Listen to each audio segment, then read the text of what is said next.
going on in here, though. That's the problem, boys. I like how you rhymed with my name, William. Little Women! Alright, Louisa May. Chapter 14, Secrets of Little Women.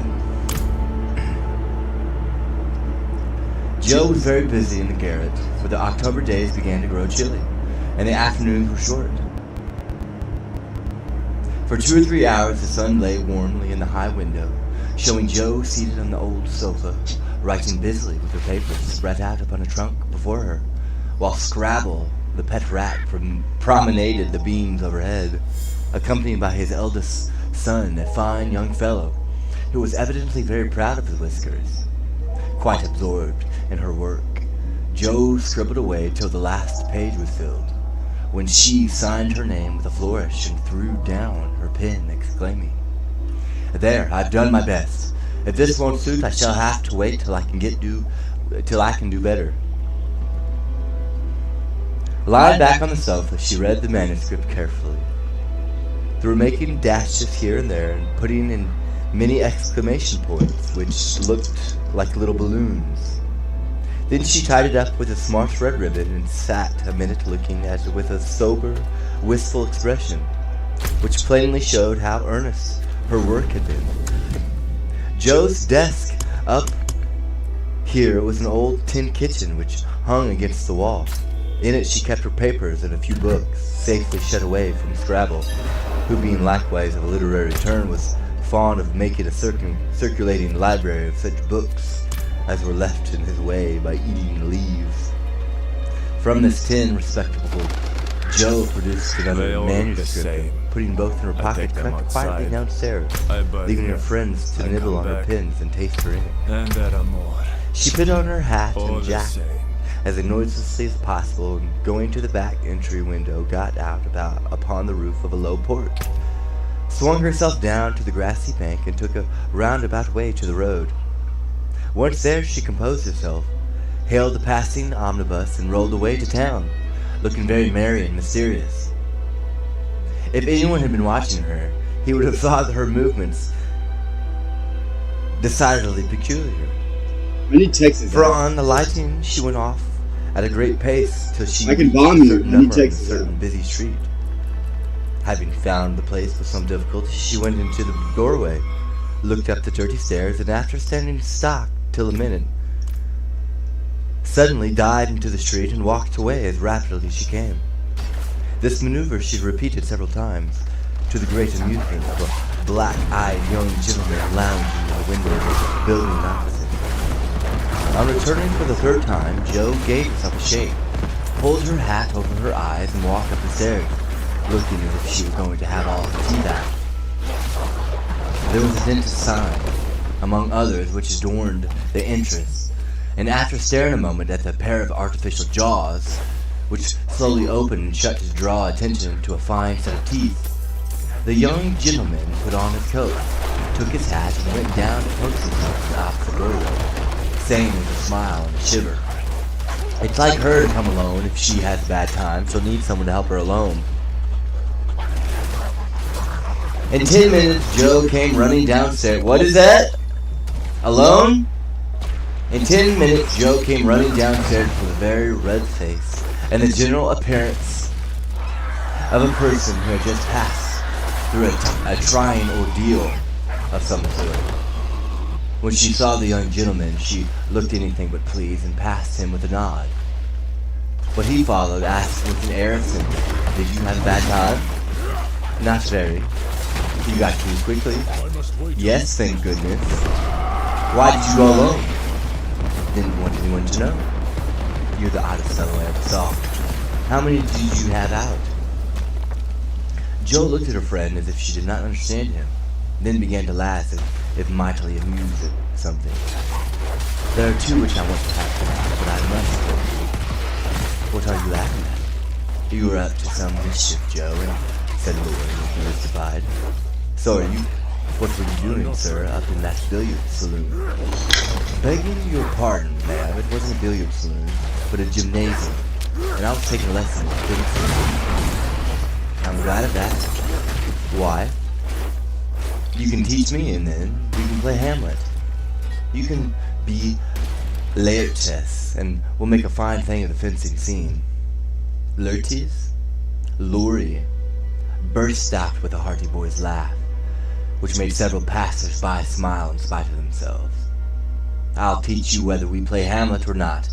It's grand fun, and we'll straighten you up capitally. But I don't believe that was your only reason for saying I'm glad in that decided way.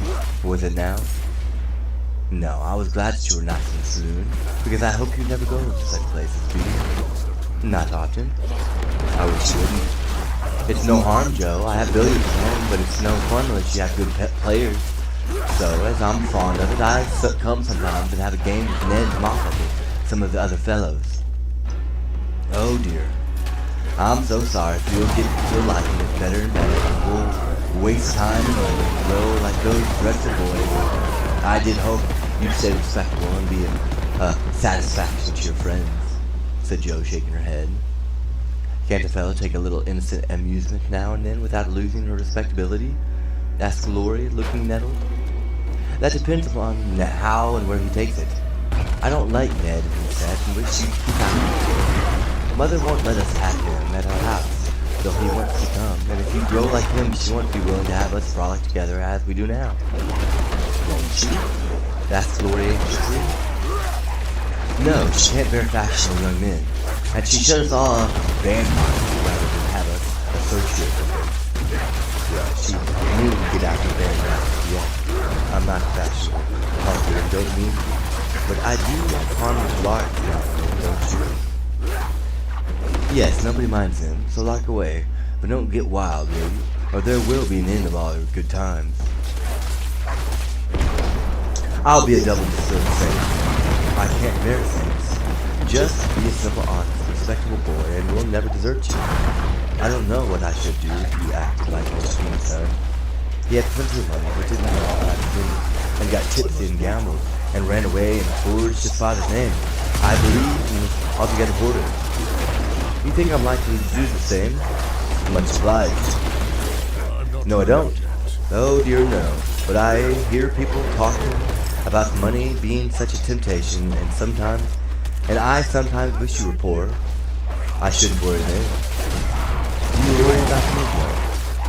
A little when you look mean and discontented, as you sometimes do, for you've got much a strong will. If you once get started wrong, I'm afraid it would be hard to stop you. Laurie walked in silence a few minutes, and Joe watched him, wishing she had held her tongue, for his eyes looked angry, though his lips smiled as if it was her warning. Are you going to deliver lectures all the way home? He asked presently. Of course not. Why? Because if you are, I'll take a bus. If you're not, I'd like to walk with you and tell you something very interesting. I won't preach anymore, and I'd like to hear the news immensely. Very well then, come on. It's a secret, and if I tell you, you must tell me yours. I haven't got to, began Joe, but stopped suddenly, remembering that she had. You know you have. You can't hide anything, so up, confess. So I won't tell you, cried Laurie. Is your secret a nice one? Oh, isn't it? Oh, that's good to know. Such fun. You ought to hear it, and I've been aching to tell it this long time. Come, you begin. You'll not say anything about it at home, will you? Not a word. And you won't tease me in private? I never tease. Yes, you do. You get everything. You want out of people. I don't know how you do it, but you are a born weaver. Thank you, fire away. Well, I've left 2 stories with the newspaperman, and he's to give his answer next week, whispered Joe in her confidence ear. Hurrah for Miss March, the celebrated American authoress, cried Laurie, throwing up his hat and catching him again to the great delight of 2 ducks, who were cast 5 hens and half a dozen Irish children, for they were out of the city now. Hush, it won't come to anything, I dare say, but I couldn't rest till I had tried, and I said nothing about it because I didn't want anything else to be disappointed. It won't fail. Why, Joe, your stories are works of Shakespeare compared to half the rubbish that's published every day. Won't it be fun to see them in print and can't we be so proud of our authoress? Joe's eyes sparkled, for it is always pleasant to be believed in, and a friend's praise is always sweeter than a dozen newspaper titles. Where's your secret? Play fair, Teddy, or I'll never believe you again, she said, trying to extinguish her hopes that blazed up at a word of encouragement. I may get into a scrape for telling, but I didn't promise not to. So I will, for I never feel easy in my mind till I've told you any plummy bit of news I get. I know where Meg is lurking. Is that all? Said Joe, looking disappointed as Lloyd nodded and twinkled with a face full of serious intelligence. It's quite enough for the present, as you'll agree, when I tell you where it is. Tell me. Laurie Benton whispered 3 words in Joe's ear, which produced a comical change. She stood and stared at him for a minute, looking very surprised and displeased, and walked on, saying sharply, How do you know? I saw it. Where? Pocket? All this time? Yes, isn't that romantic? No, it's horrid. Don't you like it? Of course I don't. It's ridiculous. It won't be allowed. My patience! What would Meg say? You are not to tell anyone. Mind that. I didn't promise. That was understood and I trusted you. Well, I won't for the present anyway, but I'm disgusted and wish you hadn't told me. I thought you'd be pleased. At the idea of anybody coming to take Meg away? No, thank you. You'll feel better about it when somebody comes to take you away. I'd like to see anyone try it, cried Joe fiercely. So should I. And Louis chuckled at the idea. I don't think it's about me, and I feel rumbled up in my mind since you told me that. Joe rather ungrateful. Race down the hill with me, and you'll be all this right, suggested Laurie. Nor was I right. The smooth road sloped inviting before her, and finding the occasion irresistible, Joe dropped away, soon leaving axe and comb behind her and scattering hair thin as she. Laurie reached the goal first and was quite satisfied with the surface.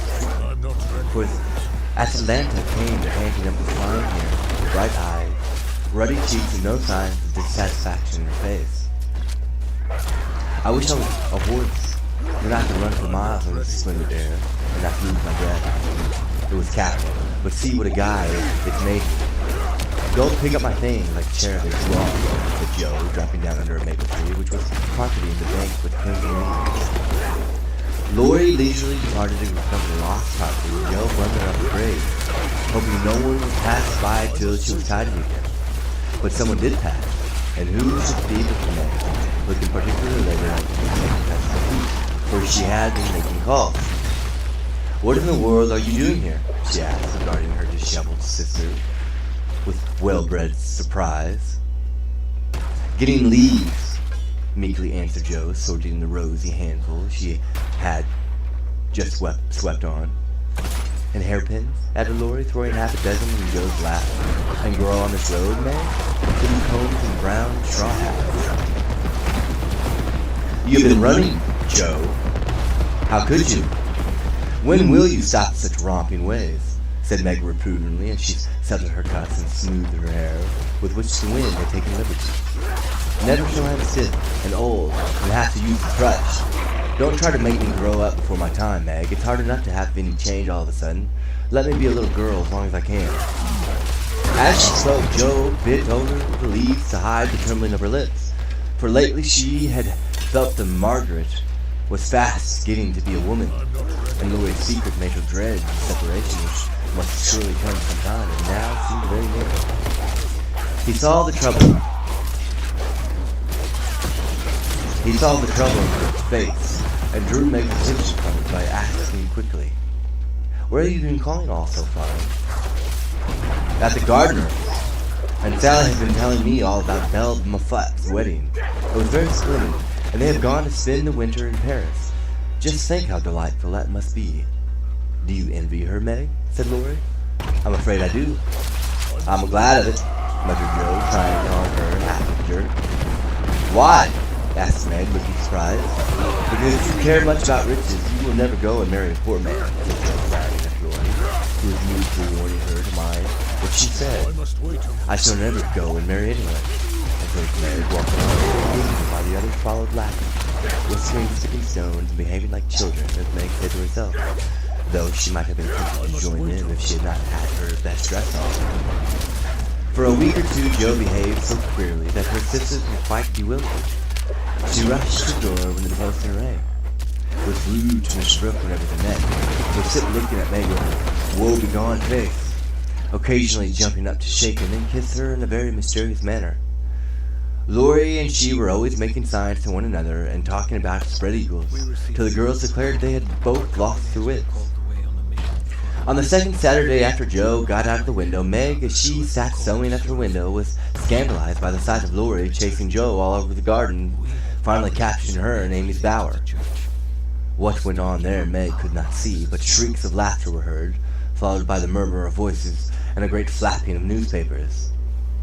"What shall we do with this girl?" "She never will behave like young lady," sighed Meg as she watched the race with a disapproving face. "I hope she won't. She is so funny and dear as she is," said Beth, who had never betrayed that she was a little hurt at Jo's having secrets with anyone but her. "It's very trying, but we never can make her comme il faut," added Amy, who sat making some new frills for herself, with her curls tied up in a very becoming way. Two agreeable things that made her feel unusually elegant and ladylike. In a few minutes Jo bounced in, laid herself on the sofa, and affected to read. "Have you anything interesting there?" asked Meg with a condescension. "Nothing but a story. Well, not too much, I guess," returned Jo, carefully keeping the name of the paper out of sight. "You better read aloud. That will amuse us to keep you out of mischief," said Amy in her most grown-up tone. "What's the name?" asked Beth, wondering why Jo kept her face behind the sheet. "The Rival Painters." "That sounds well. Read it," said Meg. With a loud and a long breath, Jo began to read very fast.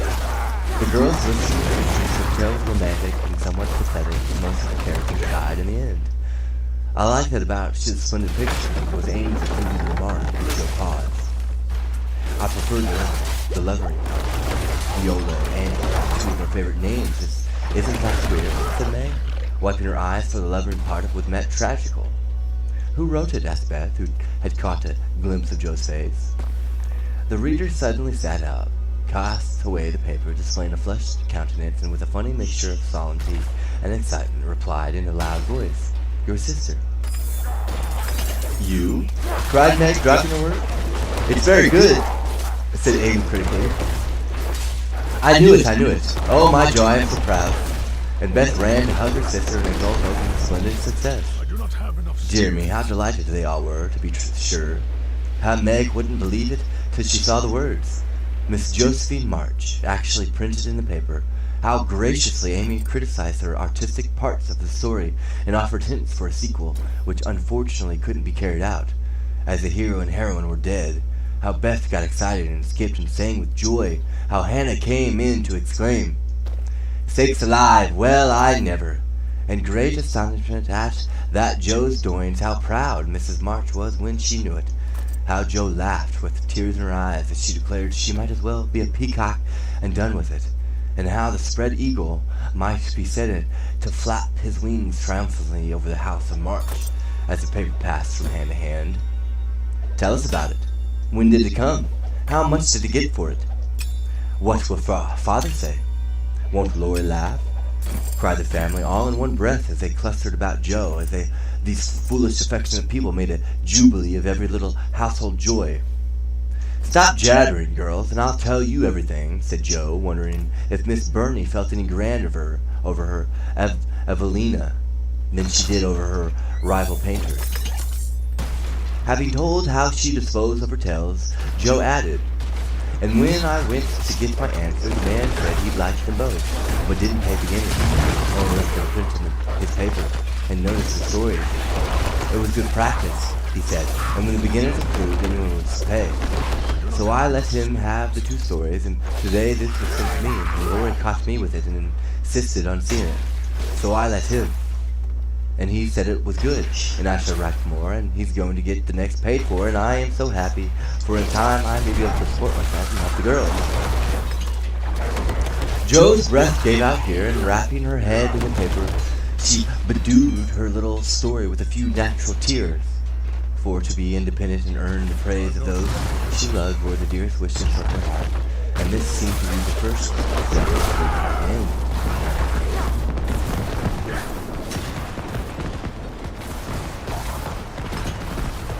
I must wait a moment. I tried to convince her. I told her that her son would forever go, and we could start over, away from this frozen wasteland. She refused. So Liana said to run would be to abandon the life and never to work for her son. She's dying. I'm not ready yet.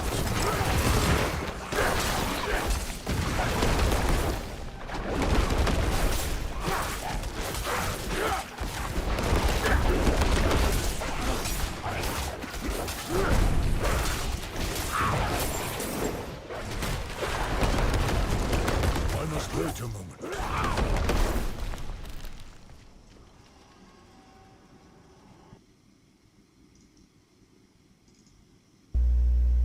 Now, girls. Little Women. Chapter 15. A Telegram. November is the most disagreeable month in the whole year, said Margaret, standing at the window one dull afternoon, looking out at the frost-bitten garden. That's the reason I was born in it, observed Jo, pensively, quite unconscious of the blot on her nose. If something very pleasant should happen now, we should think it a delightful month, said Beth, with a hopeful view of everything in November. I dare say, but nothing pleasant ever does happen in this family, said Meg, who was out of school. We go grubbing along day after day without a bit of change, and very little fun. We might as well be in the treadmill. My patience, how blue we are, cried Jo. I don't much wonder, poor dear, for you see other girls having splendid time, while you grind year in, year out. Oh, don't I wish I could manage things for us. I do for my heroines. You're pretty enough and good enough already, so I'd have some rich relation leaving you a fortune unexpectedly. Then you dash out as an heiress, scorn everyone who is slighted you. Go abroad and come home, my lady, something in blaze, splendor, and elegance. People don't have fortunes left in them in that style nowadays. Men have to work and women marry for money. It's a dreadfully unjust world, said Meg bitterly. Jo and I are going to make fortunes for you all. Just wait 10 years and see if we don't, said Amy, who sat in the corner making mud pies as Hannah called her little clay models of birds, fruit, and faces. Can't wait. I'm afraid I haven't much faith in ink and dirt, though I'm grateful for your good intentions. Meg sighed and turned to the frost-bitten garden again. Jo groaned and leaned both elbows on the table in a despondent attitude. But Amy spat it away energetically, and Beth, who sat at the other window, said, smiling, 2 pleasant things are going to happen right away. Marmee is coming down the street and Laurie is tramping through the garden as if he had something nice to say. In they both came, Mrs. March with her usual question, any letter from Earth girls? And lured to saying, persuasive way, won't some of you come for a drive?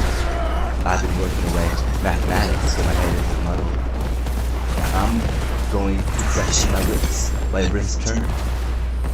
It's a dull day by the air isn't bad, but I'm going to take Brooke home, so it will be gay inside if there's an out. Come, Jo, you and Beth will go, won't you? Of course we will.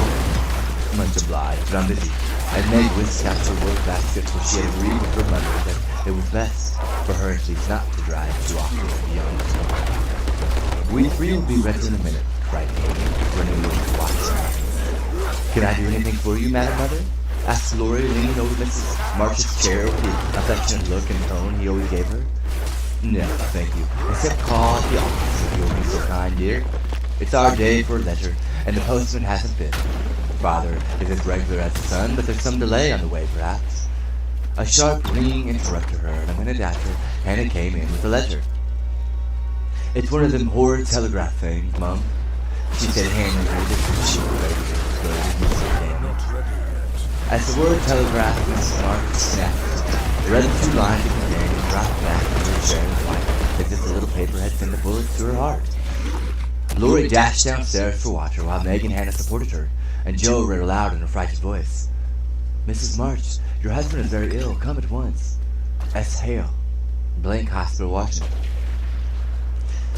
How still the room was as it listened breathlessly, how strangely the day darkened outside, and how suddenly the whole world seemed to change as the girls gathered about their mother, feeling as if all the happiness and support of their lives was about to be taken from them.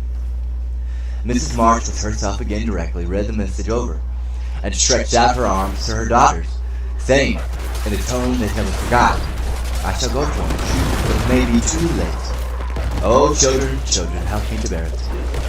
For several minutes there was nothing but the sound of sobbing in the room, mingled with broken words of comfort, tender assurances of help, and hopeful whispers that died away in tears. Poor Hannah was the first to recover, and with unconscious wisdom she set all the rest at good example, for with her work was panacea for most afflictions. "The Lord keep the dear man. I won't waste no time crying. But get your things ready right away, Mum," she said heartily as she wiped her face with her apron, gave permission to one, shake of the hand to the hard one, and went away to work like 3 women in one. "She's right. There's no time for tears now. Be calm, girls, and let me think." They tried to be calm, poor things, as the mother sat up, looking pale and steady, to put away her grief to think a plan for this. "Where's Lord?" she asked presently when she had collected her thoughts and decided on the first move to be done. "Here, man." "No, let me do something," cried the boy, hurrying from the next room whither he had withdrawn, feeling that the first sorrow was to take a free and friendly eye to see. "Send a telegram saying I'll come at once. The next train goes early in the morning. I'll take that." "What else?" "The horses are ready. I can go anywhere to do anything," he said, looking ready to fly to the ends of the earth. "Leave a note at Aunt March's. Joe, give me that pen and paper." "Leave a note at Aunt March's. Joe, give me that pen and paper."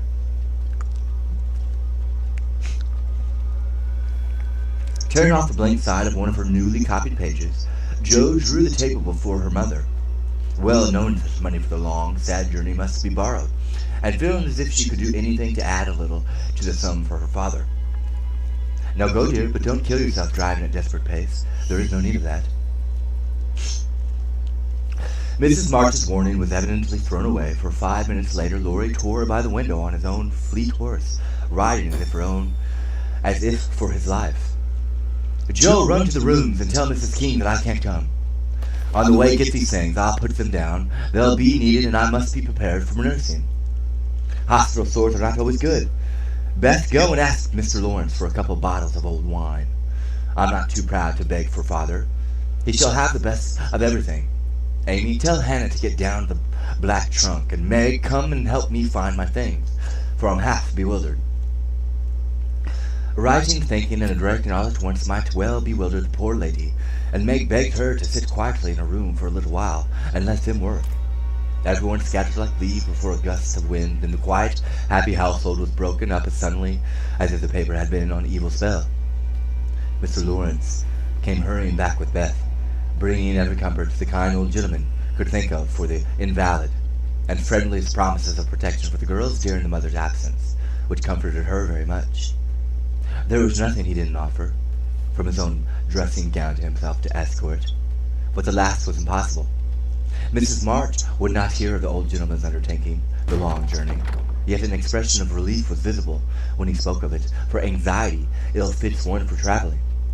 He saw the look, knit his heavy eyebrows, rubbed his hands, and marched abruptly away, saying he'd be back directly. No one had time to think of him again till, as Meg ran through the entry with a pair of rubbers in one hand and a cup of tea in the other, she came suddenly upon Mr. Brooke. "I'm very sorry to hear of this, Miss March," he said in the kind, quiet tone which sounded very pleasantly to her perturbed spirit. "I came to offer myself to escort to your mother.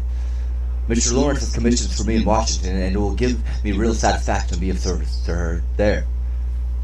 Down dropped the rubbers, and the tea was very near following as Meg put out her hand, with a face so full of gratitude that Mr. Brooke would have felt repaid for a much greater sacrifice than the trifling one of time and comfort which he was about to take. "You've a spy amongst you." Military, am I kidding? With the voice. How kind you all are. Mother will accept, I'm sure, and it will be such a relief to know that she has someone to take care of her. Thank you very, very much. Meg spoke earnestly and forgot herself entirely till something in the brown eyes looking down at her made her remember the cooling tea and led the way into the parlor, saying she would call her mother. Everything was arranged by the time Glory returned with a note from Aunt March, enclosing the indired sum. And a few lines repeated what she had often said before, that she had always told them it was absurd for March to go into the army, always predicted that no good would come of it, and she hoped they would take her advice the next time. Mrs. March put the note into the fire. The money in her purse went on with her preparation, with her lips folded tightly in a way which Joe would have understood if she had been there. The short afternoon wore away. All her errands were done, and Meg and her mother busy at some necessary needlework, while Beth and Amy got tea, and Hannah finished trimming and ironing with what she called a slap and a bang. But still Joe did not come. They began to get anxious, and Laurie went off to find her, for no one knew what freak Joe might have taken to her head. He missed her, however, and she came walking in with a very queer expression of countenance, for there was a mixture of fun and fear, satisfaction and regret in it, which puzzled the family as much as she did the roll the bill she laid before her mother, saying with a little choke in her voice, "That's my contribution toward making father comfortable and bringing him home. My dear, where did you get it? $25. Joe, I hope you haven't done anything rash." "No, it's mine, honestly. I didn't beg, borrow, or steal it. I earned it, and I don't think you'll blame me, for I only sold what was my own." As she spoke, Joe took off her bonnet, and a general outcry arose, for all her abundant hair was cut short. "Your hair, your beautiful hair! Oh, Joe, how could you? You are some beauty. My dear girl, there was no need of this. She doesn't look like my Joe anymore, but I love her dearly for it." As everyone exclaimed and Beth hugged the crop head tenderly, Joe assumed an indifferent air which did not deceive anyone in particular, and said, rumpling up the brown brush and trying to look as if she liked it, "It doesn't affect the fate of the nation, so don't wail, Beth. It will be good for my vanity. I was getting too proud for my wig. It will do my brains good to have that mop taken off. My head feels deliciously light and cool, and my barber said I could soon have a curly crop, which will be boyish, becoming and easy to keep in order. I'm satisfied, so please take the money and let's have supper."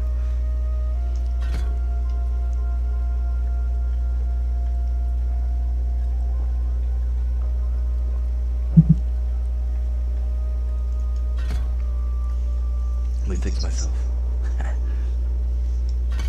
"Tell me about it, Joe. I'm not quite satisfied. But I can't blame you, for I know how willing you sacrifice your vanity, as you call it, to your love. But, my dear, it was not necessary, and I'm afraid you will regret it one of these days," said Mrs. March.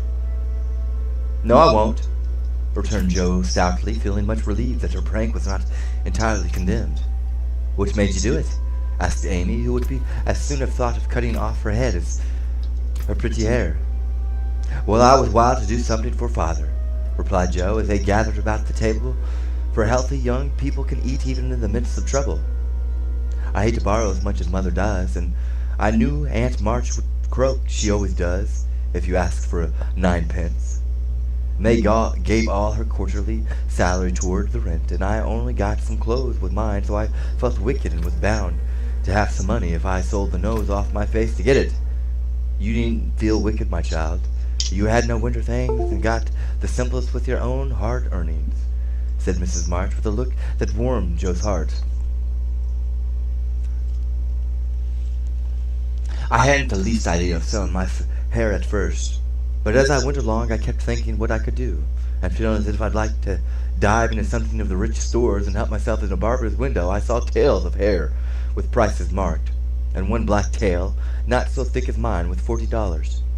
It came to me all of a sudden that I had one thing to make money out of, and without stopping to think, I walked in, asked if they bought hair, and what they would give for 9. "I don't see how you dared to do it," said Beth in a tone tone of awe. Oh, he was a little man who looked as if he merely lived to oil his hair. He rather stared at first, as if he wasn't used to having girls bounce into his shop and ask him to buy their hair. He said he didn't care about mine, it wasn't the fashionable color, and he never paid much for it in the first place. The work put into it made it dear, and so on. It was getting late, and I was afraid it wasn't done right away, that I shouldn't have it done at all. And you know, when I start to do a thing, I hate to give it up. So I begged him to take it, and told him why I was in such a hurry. It was silly, I dare say, but it changed his mind, for I got rather excited and told the story in my topsy-turvy way, and his head heard and said so kindly, "Take it, Thomas, and oblige the young lady. I'd do as much for your Jiminy any day if I had a spire of hair worth selling." "Who is Jimmy?" asked Amy, who looked to have things explained as they went along. Her son, she asked, who was in the army. How friendly such things make strangers feel, don't they? She talked away all the time. The man clipped and diverted my mind nicely. "Didn't you feel dreadfully when the first cut came?" asked Meg with the shiver. I took a last look at my hair while the man got his things, and at that was the end of it. I never snivel over trifles like that, I will confess, though I felt queer when I saw the dear old hair laid out on the table, and felt only the short, rough ends on my head. It almost seemed as if I'd an arm or leg off. The woman saw me look at it and picked out a long look for me to keep. "I'll give it to you, Marmee, just to remember past glories by. For I crop is so comfortable, I don't think I shall ever have a mane again." Mrs. March folded the wavy chestnut lock and laid it away with the short gray one in her desk. She only said, "Thank you, dearie," but something in her face made the girls change the subject and talk as cheerfully as they could about Mr. Brooks' kindness, the prospect of a fine day tomorrow, and the happy times they would have when father came home to be nursed. No one wanted to go to bed when at 10 o'clock Mrs. March put by the last finished job and said, "Come, girls." Beth went to the piano and played the father's favorite hymn. All began bravely, but broke down one by one, till Beth was left alone singing with all her heart, for to her music was always a sweet counselor. "Go to bed and don't talk, for we must be up early and shall need all the sleep we can get." "Good night, my darlings," said Mrs. March as the hymn ended, for no one cared to try another. They kissed her quietly and went to bed as silently as if the dear invalid lay in the next room. Beth and Amy soon fell asleep in spite of the great trouble, but Meg lay awake.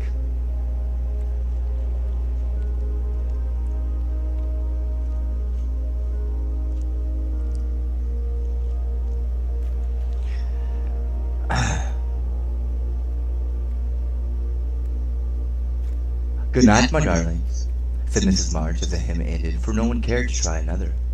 They kissed her quietly and went to bed as silently as if the dear invalid lay in the next room. Beth and Amy soon fell asleep in spite of the great trouble, but Meg lay awake, thinking the most serious thoughts she had ever known in her short life. Jo lay motionless, and her sister fancied that she was asleep, till a stifled sob made her exclaim as she touched a wet cheek, "Jo, dear, what is it? Are you crying about father?" "No, not now." "What then?" My hair," burst out poor Jo, trying vainly to smother her emotion in the pillow. It did not seem at all comical to Meg, who kissed and caressed the afflicted heroine in the tenderest manner. "I'm not sorry," protested Jo with a choke. "I'd do it again tomorrow if I could. It's only the vain part of me that goes and cries in a silly way. Don't tell anyone. It's all over now. I thought you were asleep, so I just made a little private moan for me, one beauty. How came you to be awake?" "I can't sleep, I'm so anxious," said Meg. "Think about something pleasant, and you'll soon drop off." I tried it, but felt wider awake than ever. "What did you think of?" "Handsome faces. Eyes, particularly," answered Meg, smiling to herself in the dark. "What color do you like best?" "Brown. That is, sometimes. Blue are lovely." Jo laughed, and Meg sharply ordered her not to talk. Then amiably promised to make her hair curl, and fell asleep to dream of living in her castle in the air.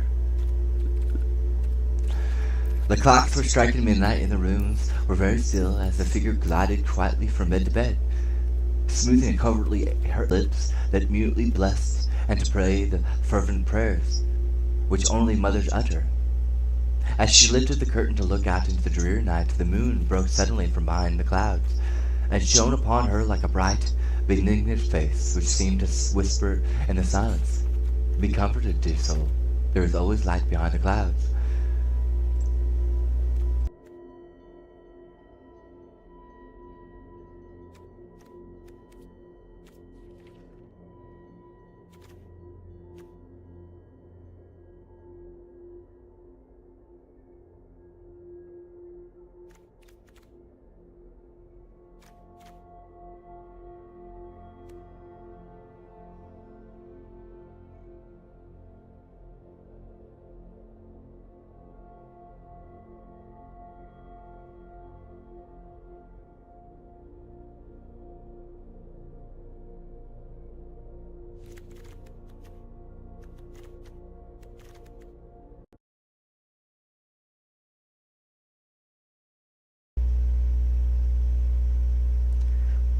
Okay, chapter 16, letters. I'm gonna keep this going. Girls. Hold on here. Let's see how this works.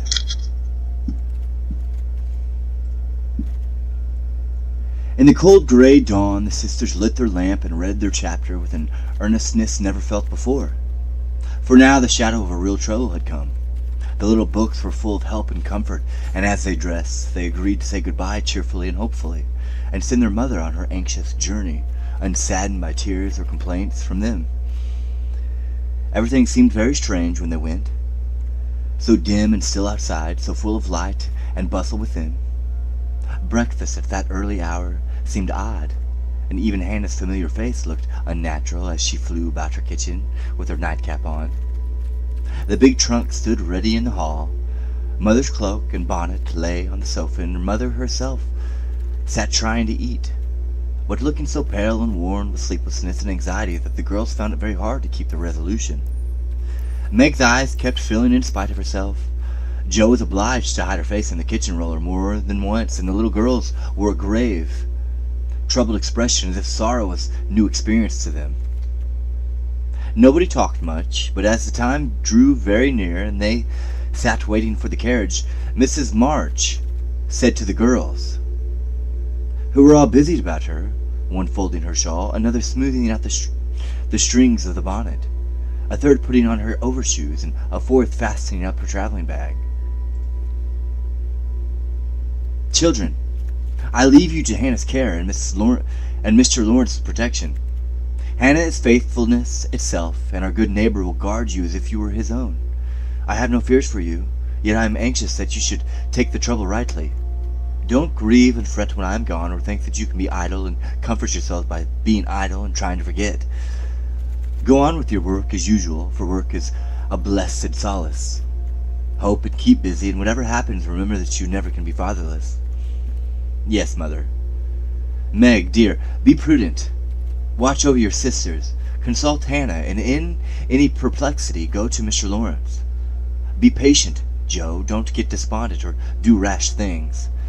Write to me often, and be my brave girl, ready to help and cheer all. Beth, comfort yourself with your music and be faithful to the little home duties.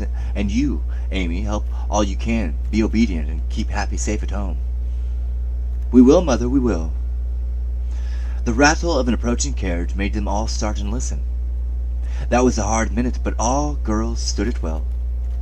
No one cried, no one ran away or uttered a lamentation, though their hearts were very heavy as they went loving messages to Father, remembering as they spoke that it might be too late to deliver them. They kissed their mother quietly, clung about her tenderly, and tried to wave their hands cheerfully when she drove away. Laurie and his grandfather came over to see her off, and Mr. Brooke looked so strong and sensible and kind that the girls christened him Mr. Greatheart on the spot. Goodbye, my darlings. God bless and keep us all, whispered Mrs. March as she kissed one dear little face after the other and hurried into the carriage. As she rolled away, the sun came out, and looking back, she saw it shining on the group at the gate like a good omen. They saw it also, and smiled and waved their hands. And the last thing she beheld as she turned the corner was the 4 bright eyes, and behind them, like a bodyguard, old Mr. Lawrence, faithful Hannah, and devoted Laurie. "How kind everyone is to us," she said, turning to find fresh proof of it in the respectful sympathy of the young man's face. "I don't see how they can help it," returned Mr. Brooke, laughing so infectiously that Mrs. March could not help smiling. And so the journey began with the good omens of sunshine, smiles, and cheerful words. "I feel as if there had been an earthquake," said Joe as their neighbors went home to breakfast, leaving them to rest and refresh themselves. "It seems as if half the house was gone," added Meg forlornly. Beth opened her lips to say something, but could only point to the pile of nicely mended hose which lay on Mother's table, showing that even in her last hurried moments she had thought and worked for them. It was a little thing, but it went straight to their hearts, and in spite of their brave resolutions, they all broke down and cried bitterly. Hannah wisely allowed them to relieve their feelings, and when the shower showed signs of clearing up, she came to the rescue armed with a coffee pot. "Now, my dear young ladies, remember what your ma said, and don't fret. Come and have a cup of coffee all around, and let's fall to work and be a credit to the family." Coffee was a treat, and Hannah showed great tact in making it that morning. No one could resist her persuasive nods, or the fragrant invitation issuing from the nose of the coffee pot. They drew up to the table, exchanged their handkerchiefs for napkins, and in 10 minutes were all right again. "Hope and keep busy, that's the motto for us, so let's see who will remember it best. I shall go to Aunt Marsh as usual." "Oh, won't lecture, though?" said Joe as she sipped with returning spirit. "I shall go to my King's, though I'd much rather stay at home and attend to things here," said Meg, wishing she hadn't made her eyes so red. "No need of that. Beth and I can keep house perfectly well," put in Amy with an important air. "Hannah will tell us what to do, and we'll have everything nice when you can come home," added Beth, getting out her mop and dish tub without delay. "I think anxiety is very interesting," observed Amy, eating sugar pensively. The girl couldn't help laughing, and felt better for it, though Meg shook her head at the young lady who could find consolation in a sugar bowl. The sight of the turnovers made Joe sober again, and when the two went out to their daily task, they looked sorrowfully back at the window where they were accustomed to see their mother's face.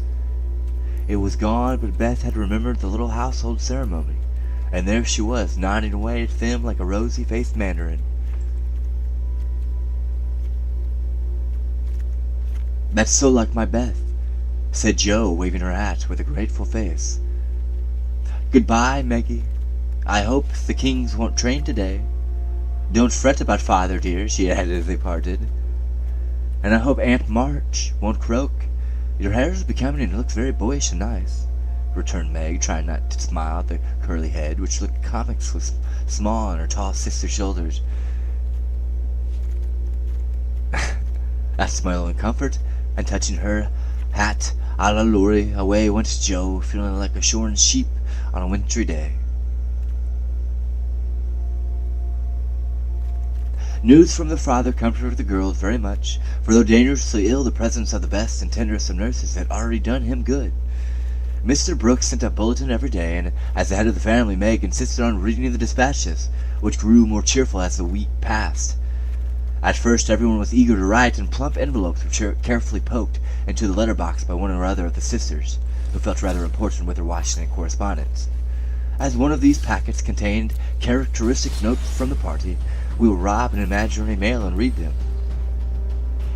"My dearest mother, it is impossible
Possible to tell you how happy your last letter made us, for the news was so good we couldn't help laughing and crying over it.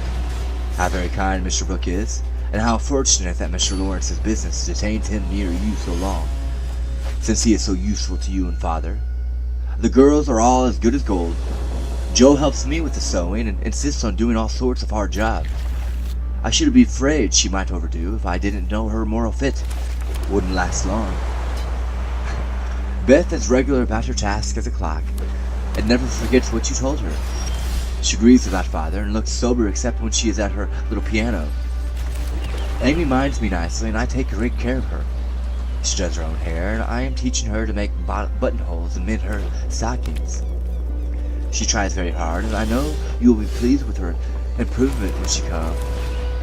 Mr. Lawrence watches over us like a motherly old hen, as Jo says, and Laurie is very kind and neighborly. He and Jo keep us merry, for we get pretty blue sometimes and feel like orphans with you so far away. Hannah is a perfect saint. She does not scold at all and always calls me Miss Margaret, which is quite proper, you know, and treats me with respect. We are all well and busy, but we long day and night to have you back. Give my dearest love to father, and believe me ever your own, Meg.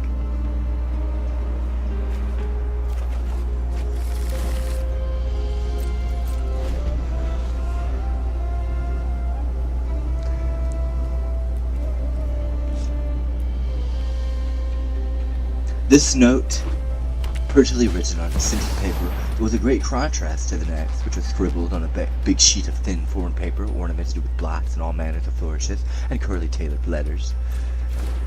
My precious Marmee, 3 cheers for dear father. Brooke with a trump to telegraph right off and let us know the minute he was better.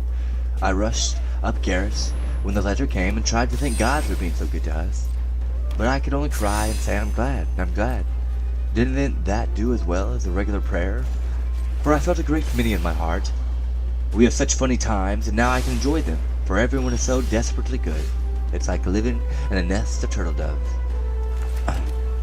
You'd laugh to see Meg head to the table and try to be more motherish. She gets prettier every day, and I'm in love with her sometimes. The children are regular archangels, and I'm Jo, and never shall be anything else. Oh, I must tell you that I came near having a quarrel with Laurie. I freed my mind about a silly little thing, and he was offended. I was right, but didn't speak as I thought. And he marched home, saying he wouldn't come home again until I begged pardon. I declared I wouldn't and got mad. It lasted all day. I felt bad and wanted you very much. Laurie and I are both so proud it's hard to beg pardon. But I thought he'd come to it, for I was in the right. He didn't come, and just at night I remembered what you said when Amy fell into the river. I read my little book, felt better, resolved not to let the sun set on my anger, and ran over to tell Laurie I was sorry. I met him at the gate, coming for the same thing. We both laughed, begged each other's pardon, and felt all good and comfortable again. I made a poem yesterday when I was helping Hannah wash, and his father likes my silly little things. I put it in to amuse him. Give him my lovingest hug that ever was, and kiss yourself a dozen times for your topsy-turvy Jo.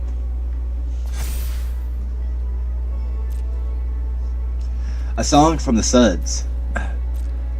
Queen of my tub, I merrily sing, while the white foam rises high, and certainly wash and rinse and wring, and fasten the clothes to dry. Then out in the free fresh air they swing, under the sunny sky. I wish we could wash from our hearts and souls the stains of the week away, and let water and air by their magic make ourselves as pure as they. Then on the earth there would be indeed a glorious washing day.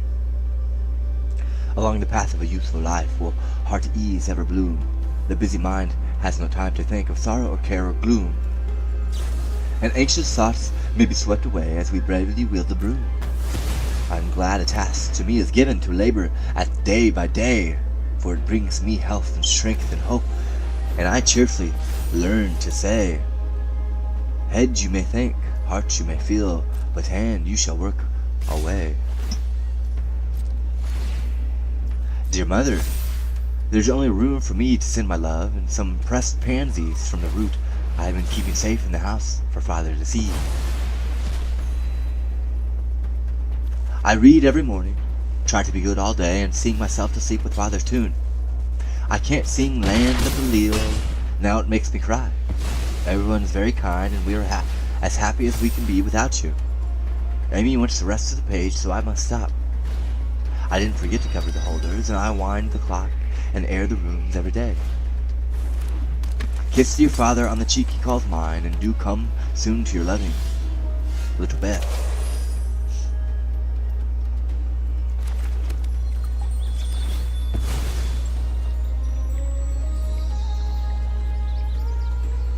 Ma chère maman, we are all well and I do my lessons, always and never corroborate the girls. Meg says I mean contradict, so I put in both words and you can take the properest. Meg is a great comfort to me and lets me have jelly every night at tea. It's good for me, Joe says, because it keeps me sweet-tempered. Laurie's not as respectful as he ought to be now. I am almost in my teens. He calls me chick and hurts my feelings by talking French to me very fast. When I say merci or bonjour, as Hattie King does. The sleeves of my blue dress were all worn out, and Meg put in new ones, but the full front came wrong, and they are more blue than the dress. I felt bad, but did not fret. I bear my troubles well, but I do wish Hannah would put more starch in my aprons, and I have buckwheats every day. Can't she? Didn't I make that interrogation point nice? Meg says my punctuation and spelling are disgraceful, and I am mortified, but dear me, I have so many things to do, I can't stop. Adieu. I send heaps of love to Papa.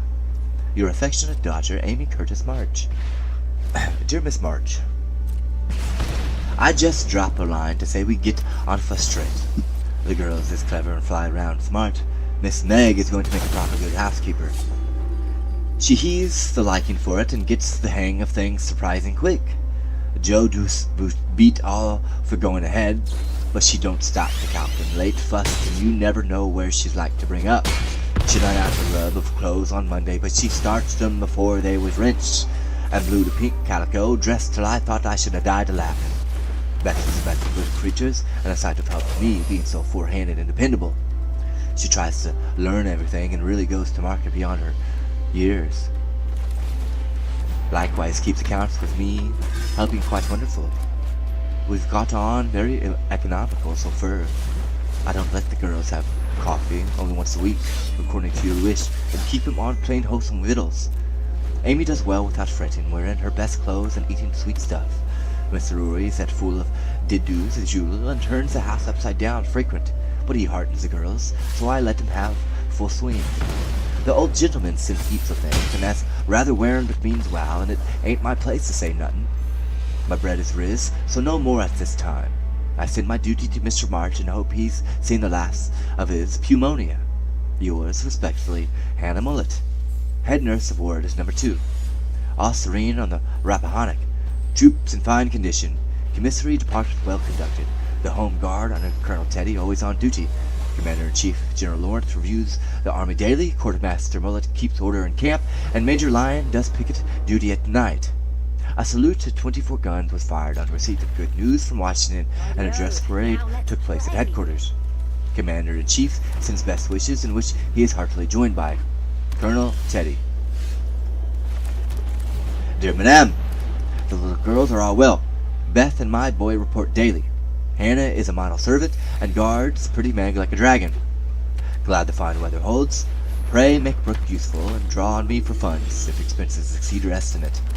Don't let your husband want anything. Thank God he is mending.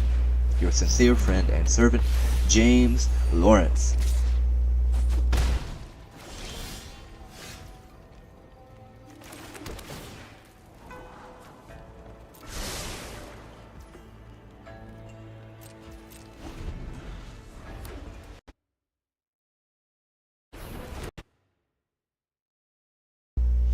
Okay, moving forward. Chapter 17, Little Faithful, Little Women. For a week, the mountain virtue in the old house would have supplied the neighborhood. It was really amazing, for everyone seemed in a heavenly frame of mind, and self-denial was all the fashion. Relieved of their first anxiety about their father, the girls insensibly relaxed their praiseworthy efforts a little, and began to fall back into old ways. They did not forget their motto, but hoping and keeping busy seemed to grow easier, and after such tremendous exertions, they felt that endeavor deserved a holiday, and gave it a good and many. Joe caught a bad cold through neglect to cover the shorn head enough, and was ordered to stay home till she was better, for Aunt March didn't like to hear people read with colds in their heads. Joe liked this, and after an energetic rummage from garret to cellar, subsided on the sofa to nurse her cold with arsenicum and books. Amy found that housework and art did not go well together and returned to her mud pies. Meg went daily to her pupils and sewed, or thought she did at home, but much time was spent in writing long letters to her mother or reading the Washington dispatches over and over. Beth kept on with only slight relapses in the idleness of grieving. All the little duties were faithfully done each day, and many of her sisters also, for they were forgetful, and the house seemed like a clock pendulum, was like gone a-visiting. When her heart got heavy with longing for mother or fears for father, she went away into a certain closet, hid her face in the folds of a dear old gown, and made her little moan and prayed her little prayer quietly by herself. Nobody knew what cheered her up after a sober fit, but everyone felt how sweet and helpful Beth was, and fell into a way of going to her for comfort or advice in their small affairs. All was unconscious that this experience of the test's character, and when the first excitement was over, felt that they had done well and deserved praise. So they did, but their mistake was in ceasing to do well, and they learned their lesson through much anxiety and regret.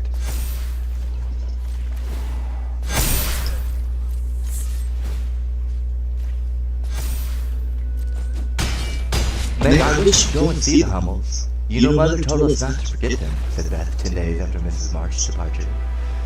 I'm too tired to go this afternoon, replied Meg, rocking comfortably as she sewed.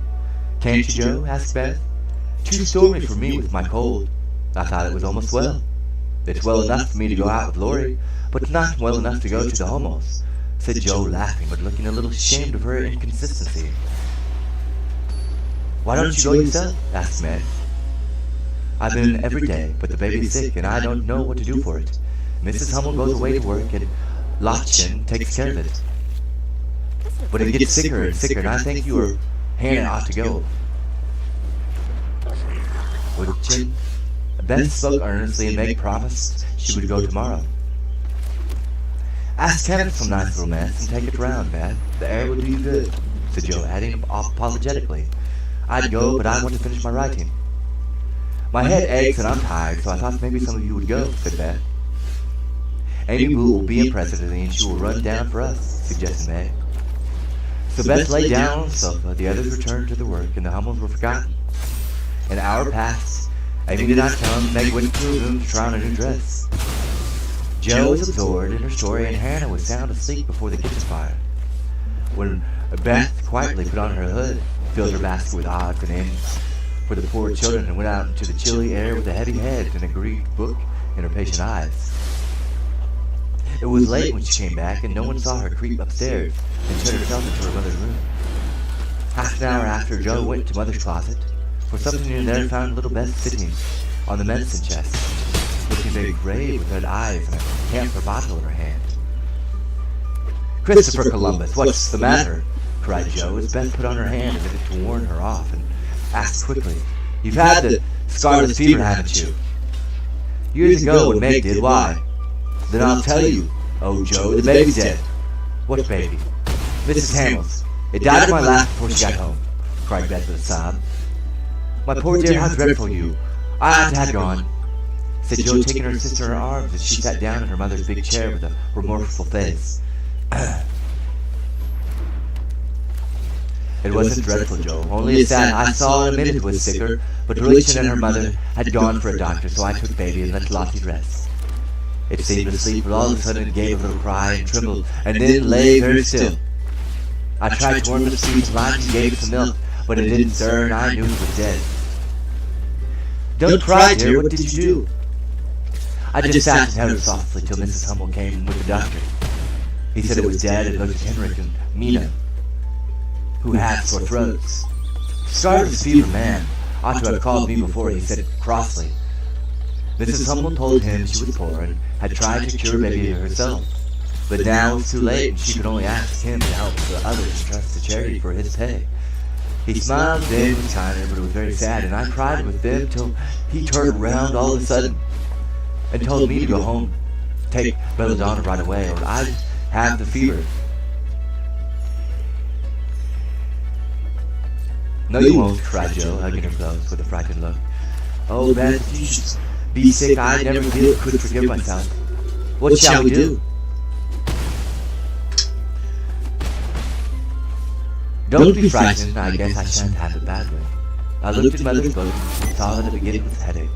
Sore throat and queer feeling like mine, so I did take some belladonna. And I feel better, said Beth, laying her cold hands on her hot forehead and trying to look well.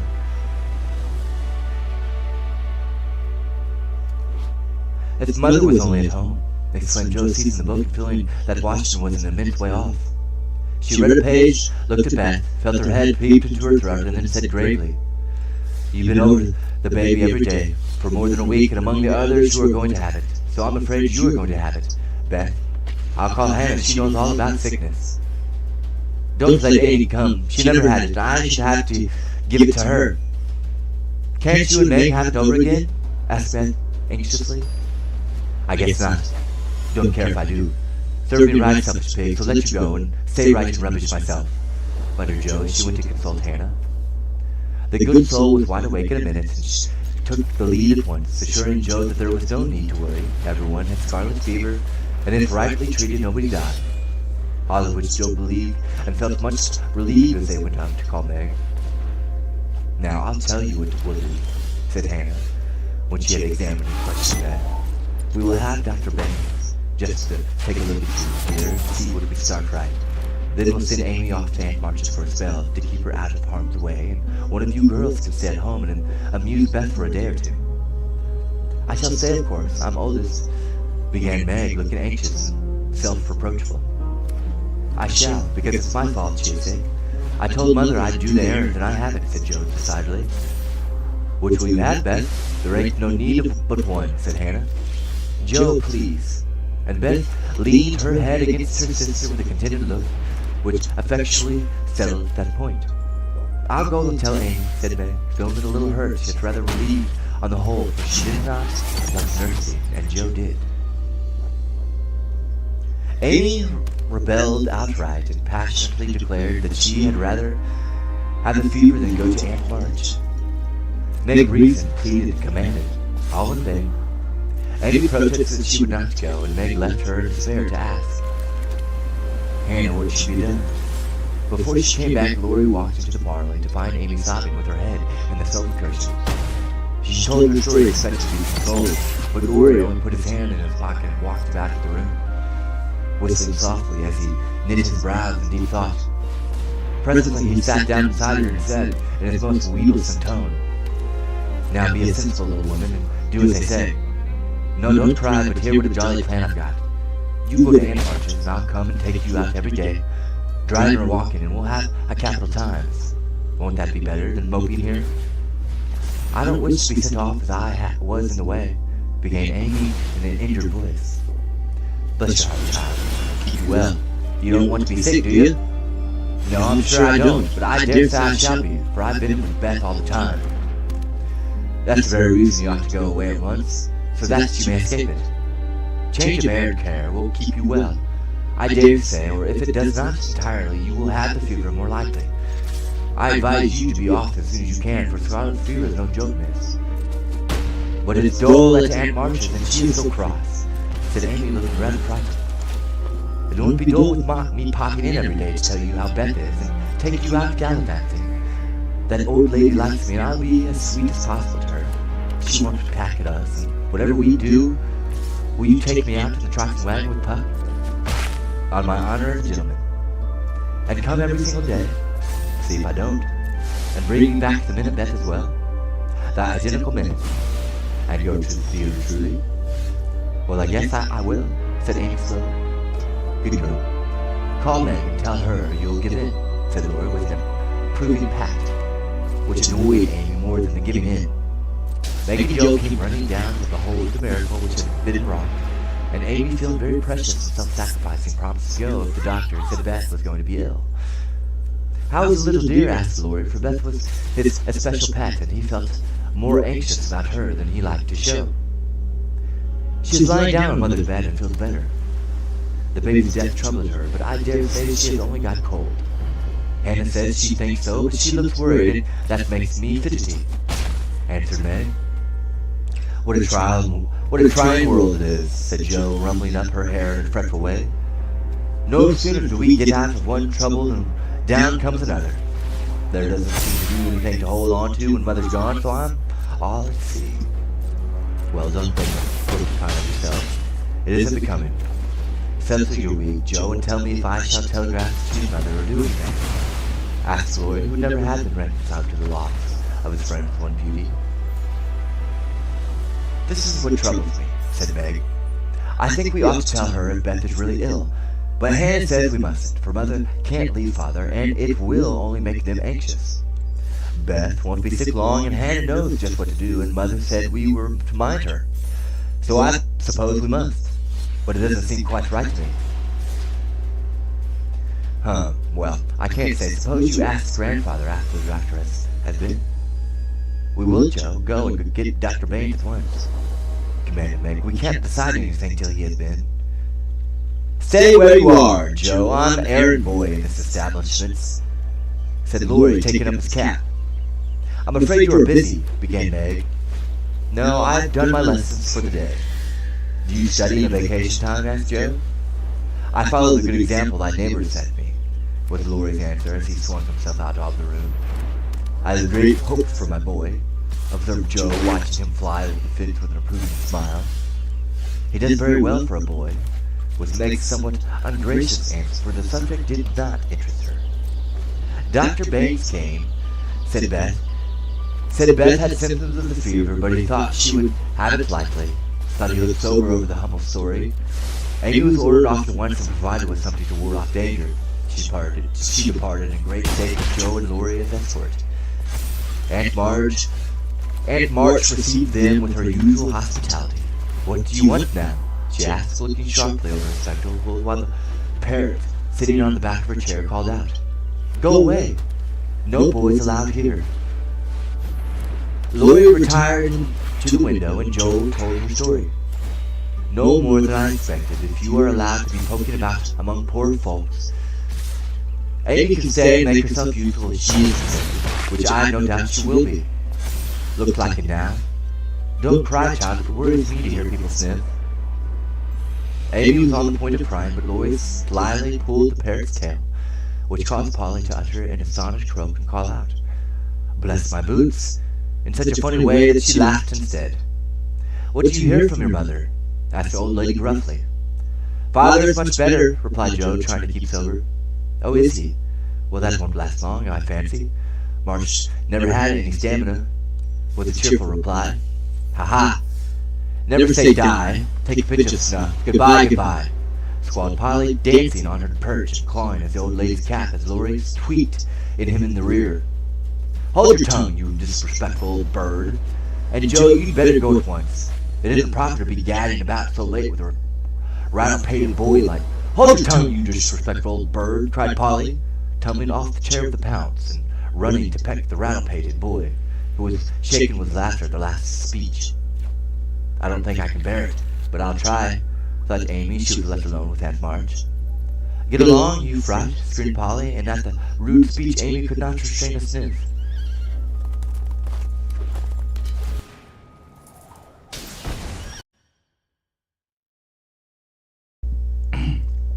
How now, Chapter 18, Little Women, Dark Days. Beth did have the fever and was as much sicker than anyone but Hannah and the doctor suspected. The girls knew nothing about illness, and Mr. Lawrence was not allowed to see her. So Hannah had everything her own way, and busy Dr. Baines did his best, but left a good deal to the excellent nurse. Meg stayed at home, lest she would infect the Kings, and kept house, feeling very anxious and a little guilty when she wrote letters in which no mention was made of Beth's illness. She could not think it right to deceive her mother, but she had been bidden to mind Hannah, and Hannah wouldn't hear of Mrs. March being told, and worried just for such a trifle. Jo devoted herself to Beth day and night, not a hard task, for Beth was very patient, and bore her pain uncomplainingly as long as she could control herself. But there came a time when during the fever hits, she began to talk in a hoarse, broken voice, to play on the coverlet as if on her beloved little piano, and try to sing with a throat so swollen that there was no mistake left. A time when she did not know the familiar faces around her, but addressed them by wrong names and called imploringly for her mother. Then Joe grew frightened. Meg begged to be allowed to write the truth, and even Hannah said she would think of it, though there was no danger yet. They later from Washington added to their trouble. For Mr. March had a relapse, could not think of coming home for a long while. How dark the days seemed now, how sad and lonely the house, and how heavy were the hearts of the sisters as they worked and waited, while the shadow of death hovered over the once happy home. When it was that Margaret, sitting alone with the tears dropping often on her work, felt how rich she had been in things more precious than any luxuries money could buy. In love, protection, peace, and health, the real blessings of life. Then it was that Joe, living in the darkened room with that suffering little sister always before her eyes, and that pathetic voice sounding in her ears, learned to see the beauty and the sweetness of that nature, to feel how deep and tender a place she filled in all hearts, and to acknowledge the worth of Beth's unselfish ambition to live for others, and to make home happy by that exercise of those simple virtues which all may possess, and which all should love and value more than talent, wealth, or beauty. And Amy in her exile longed eagerly to be at home, that she might work for Beth, feeling now that no service would be hard or irksome, and remembering with regretful grief how many neglected tasks those willing hands had done for her. Laurie haunted the house like a restless ghost, and Mr. Lawrence locked the grand piano, because he could not bear to be reminded of the young neighbor who used to make the twilight pleasant for him.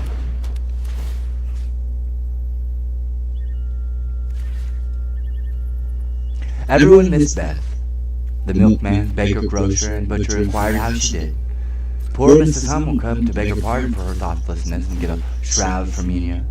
The neighbors sent all sorts of comforts and good wishes, and even those who knew her best were surprised to find how many friends shy little Beth had made. Meanwhile, she lay on her bed with old Jonah at her side, for even in her wanderings she did not forget her forlorn protege. She longed for her cats, but would not have them brought, lest they would get sick, and in her quiet hours she was full of anxiety about Joe.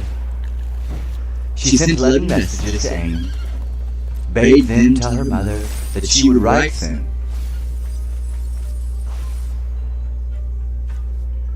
and often begged for pencil and paper to try to say a word, that father might not think she had neglected him.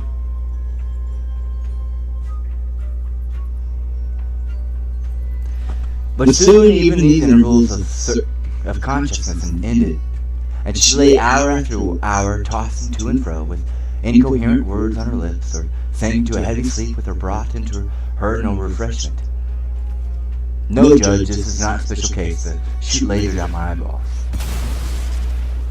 Dr. Baines came twice a day. Hannah sat up at night. Meg kept a telegram in her desk, all ready to send off at any minute. And Joe never stirred from Beth's side. The 1st of December was a wintry day indeed to them, for a bitter wind blew. Snow fell fast, and the year seemed getting ready for its death. When Dr. Baines came that morning, he looked long at Beth, held the hot hand at both his own for a minute, and laid it gently down, saying in a low voice to Hannah, "If Mrs. March can leave her husband, she better be sent for." Hannah nodded without speaking, for her lips twitched nervously. Meg dropped down into a chair as the strength seemed to go out of the limbs at the sound of those words. And Joe, standing with a pale face for a minute, ran to the party, snatched up the telegram, and throwing on her things, rushed out into the storm. She was soon back, and while noiselessly taking off her cloak, Laurie came in with a letter, saying that Mr. March was mending again. Joe read it thankfully, but the heavy weight did not seem lifted off her heart, and her face was so full of misery that Laurie asked quickly, "What is it? Is Beth worse?" "I sent for Mother," said Joe, tugging at her rubber boot with a tragic expression. "Good for you, Joe. Did you do it on your own responsibility?" asked Laurie as he seated her in the hall chair and took off the rebellious boots, seeing how her hands shook. "No. The doctor told us to." "Oh, Joe, it's not so bad as that?" cried Glory with a startled face. Yes, it is. She doesn't know us. She doesn't even talk about the flocks of green doves that she calls the vine leaves on the wall. She doesn't look like my Beth, and there's nobody to help us bear it. Mother and father both gone, and God seems so far away I can't find him.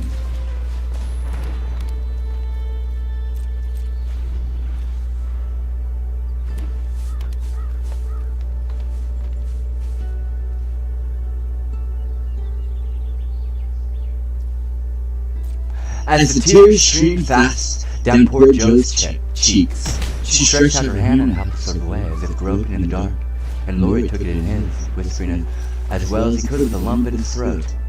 I'm here. Hold on to me, Joe dear. She could not speak, but she did. Hold on. And the warm grasp of a friendly human hand comforted her sore heart, and seemed to lead her near to the divine arm which alone could uphold her in her trouble.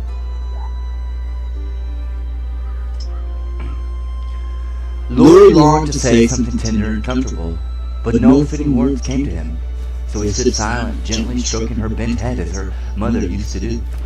It was the best thing he could have done, far more soothing than most eloquent words, for Joe felt the unspoken sympathy, and in the silence learned the sweet solace which affection administers to sorrow. Soon she dried the tears which she had relieved her, and looked up with a grateful face.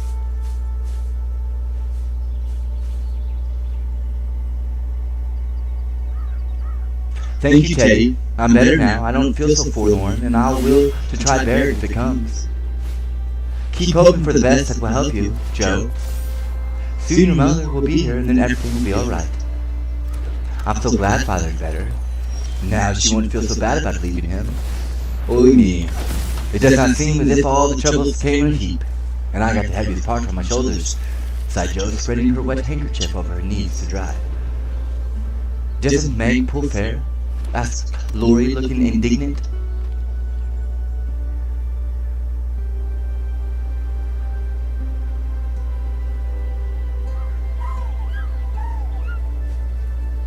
Oh yes, she tries to. She can't love Betty as I do, and she won't miss her as I shall.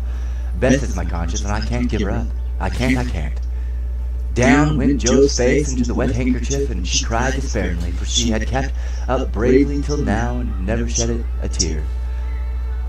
Lloyd drew his hand across his eyes, but could not speak till he had subdued the choky feeling in his throat and steadied his lips. It might be unmanly, but he couldn't help it, and I'm glad of it. Presently, as Joe's sobs quieted, he said hopefully, I don't think she will die.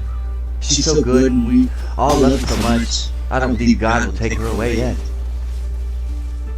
The good and dear people always do die, groaned Joe, but she stopped crying, for her friend's words cheered her up in spite of her own doubts and fears. Poor girl, you're worn out. It isn't like you to be forlorn. Stop it. I'll hearten you up a jiffy. Lloyd went off 2 stairs at a time, and Joe laid her weary head down on Beth's little brown hood, which no one had thought of moving from the table where she left it. It must have possessed some magic, for the submissive spirit of its gentle owner seemed to enter into Joe, and when Laurie came running down with a glass of wine, she took it with a smile, and said bravely, I drink health to my Beth. You are a good doctor, Teddy, and such a comfortable friend. How can I ever pay you? She added, as the wine refreshed her body, as the kind words had done her troubled mind. I'll send my bill. By and by tonight I'll give you something that will warm the cockles of your heart better than quarts of wine, said Laura, beaming at her with a face of suppressed satisfaction at something. What is it? Cried Joe, forgetting her woes for a minute in wonder. I telegraphed to your mother yesterday, and Brooke answered she'd come at once. And she'll be here tonight, and everything will be all right. Aren't you glad I did it? Laurie spoke very fast and turned red and excited all in a minute. But for he had kept his plot a secret for fear of disappointing the girl's harm. Joe grew quite white, flew out of her chair, and the moment he stopped speaking, she electrified him by throwing her arms around his neck and crying out with a joyful cry, Oh, Laurie! Oh, Mother! I am so glad! She did not weep again, but laughed hysterically, and trembled and clung to her friend as if she was a little bewildered by the sudden news. Laurie, though decidedly amazed, behaved with great presence of mind. He patted her back soothingly, and finding that she was recovering, followed it up by a bashful kiss or two, which brought Joe round at once.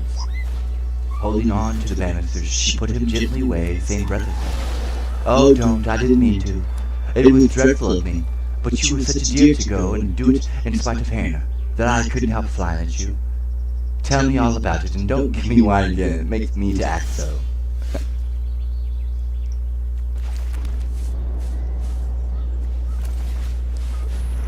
"I don't mind," laughed Laurie as he settled his tie. "Why, you see I got fit, and so did Grandpa.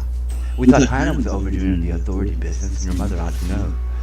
She never forgives us at best. Well, if anything happened, you know. So I got Grandpa to say it was high time we did something.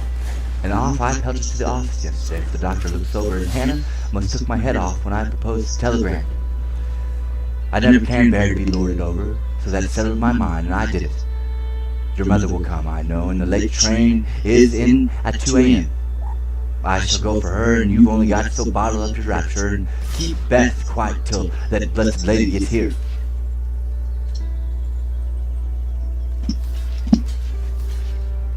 "Lord, you're an angel. How shall I ever thank you?" "Fly to me again. I rather liked it," said Laurie, looking mischievous. "A thing against not done for a fortnight." "No, thank you. I'll do it by proxy when your grandpa comes. Don't tease or go home and rest, for you'll be up half the night, bless you, Teddy, bless you." Joe had backed into a corner, and as she finished her speech, she vanished precipitately into the kitchen, where she sat down upon a dresser and told the assembled cats that she was happy, oh, as happy. While Louis departed, feeling that she had made a rather neat thing of it. "That's the interferingest chap I ever see. But I forgive him, and do hope Mrs. Marsh is coming right away," said Hannah with an air of relief when Joe told the good news. Meg had a quiet rapture, and then brooded over the letter, while Joe set the sick room in order, and Hannah knocked up a couple of pies in case of company unexpected. A breath of fresh air seemed to blow through the house, and something better than sunshine brightened the quiet room. Everything appeared to feel the hopeful change. Beth's bird began to chirp again, and a half-blown rose was discovered on Amy's bush in the window. The fire seemed to burn an unusual cheeriness, and every time the girls met, their pale faces broke into smiles as they hugged one another, whispering encouragingly, "Mother's coming, dear, Mother's coming." Everyone rejoiced but Beth. She lay in a heavy stupor, alike unconscious of hope and joy, doubt and danger. It was a piteous sight. The once rosy face so changed and vacant, the once busy hands so weak and wasted, the once smiling lips quite dumb, and the once pretty, well-kept hair scattered rough and tangled on the pillow. All day she lay so, only rousing now and then to mutter, "Water!" with lips so parched they could hardly shape the word. All day Joe and Meg hovered over her, watching, waiting, hoping, and trusting in God and Mother. And all day, like snow fell, the bitter wind raged, and the hours dragged slowly by. But night came at last, and every time the clock struck, the sisters, still sitting on the other side of the bed, looked at each other, with brightening eyes, for each hour brought help nearer.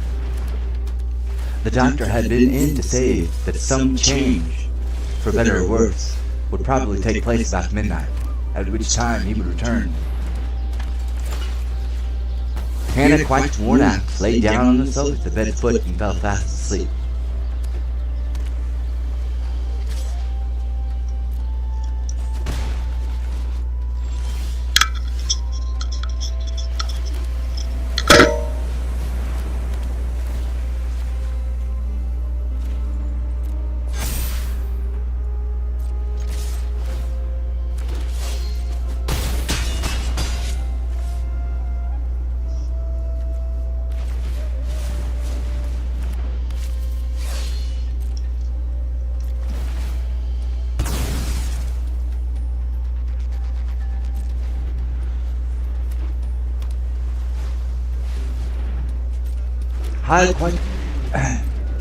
Hannah, quite worn out, lay down on the sofa at the bed's foot and fell fast asleep. Mr. Lawrence marched to and fro in the parlor, feeling that he would rather face a rebel battery than Mrs. Martha's countenance as she entered. Laura lay on the rug, pretending to rest, but staring into the fire with a thoughtful look which made his black eyes beautifully soft and clear. The girls never forgot that night, for no sleep came to them as they kept their watch, with that dreadful sense of powerlessness which comes to us in hours like those. If God spares Beth, I never will complain again, whispered May earnestly. If God spares Beth, I'll try to love and serve him all my life, answered Joe with equal fervor. I wish I had no heart. It ain't so, sighed May, after a pause. If life is often as hard as this, I don't see how we ever shall get through it, added her sister despondently. Here the clock struck 12, and both forgot themselves in watching Beth, for they fancied a shame passed over her wan face. The house was still as death, and nothing but the wailing of the wind broke the deep hush. Weary Hannah slept on, and no one but the sisters saw the pale shadow which seemed to fall upon the little bed. An hour went by, and nothing happened except Louisa's quiet departure for the station. Another hour, still no one came. An anxious fear of delay in the storm, or accidents by the way, or worst of all, a great grief at Washington haunted the girls. It was past 2 when Joe, who stood at the window thinking how dreary the world looked in its winding sheet of snow, heard a movement by the bed, and turning quickly saw Meg kneeling before their mother's easy chair with her face hidden. A dreadful fear passed totally over Joe as she thought, Beth is dead and Meg is afraid to tell me. She was back at her post in an instant, and to her excited eyes a great change seemed to have taken place. The fever flush and the look of pain were gone, and the beloved little face looked so pale and peaceful in its utter repose that Joe felt no desire to weep or to lament. Leaning low over this dearest of his sisters, she kissed the damp forehead with her heart on her lips, and softly whispered, "Goodbye, my Beth, goodbye." As if awaked by the stare, Hannah started out of her sleep, hurried to the bed, looked at Beth, felt her hands listening at her lips, and then throwing her apron over her head, sat down to rock to and fro, exclaiming under her breath, "The fever's turned. She's sleeping natural, her skin's damp, and she breathes easy. Praise be given. Oh, my goodness me." Before the girls could believe the happy truth, the doctor came to confirm it. He was a homely man, but they thought his face quite heavenly, when he smiled and said with a fatherly look at them,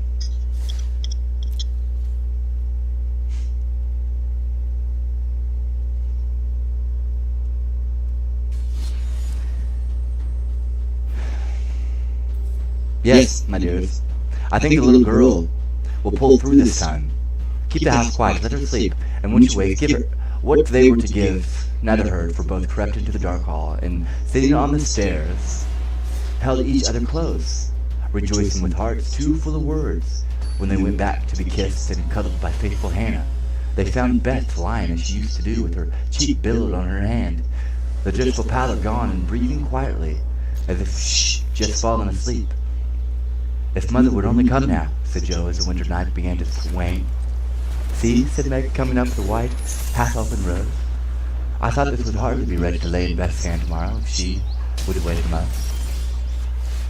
But it has blossomed in the night, and now I meant to put it in my vase here, so that when the darling wakes, the first thing she sees will be the little rose in Mother's face." Never had the sun risen so beautifully, and never had the world seemed so lovely as it did to the heavy eyes of Meg and Joe, as they looked out in the early morning when their long, sad vigil was done. "It looks like a fair world," said Meg, smiling to herself as she stood behind the curtain, watching the dazzling sight. "Hark!" cried Joe, starting to her feet. Yes, there was a sound of bells at the door below, a cry from Hannah, and then Laurie's voice saying in a joyful whisper, "Girl, she's come, she's come."